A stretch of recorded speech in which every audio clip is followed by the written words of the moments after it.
Для большинства владельцев это повод для умиления.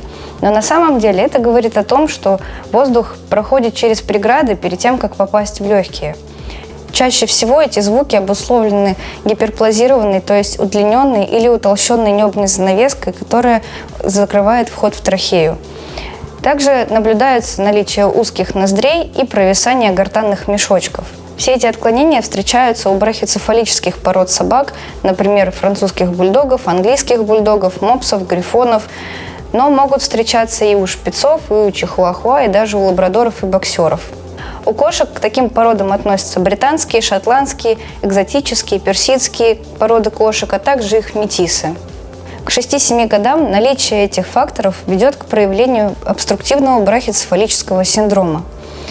Собаке тяжело дышать, у нее наблюдается одышка, она храпит, сопит, не может переносить физические нагрузки, а также высокие температуры окружающей среды.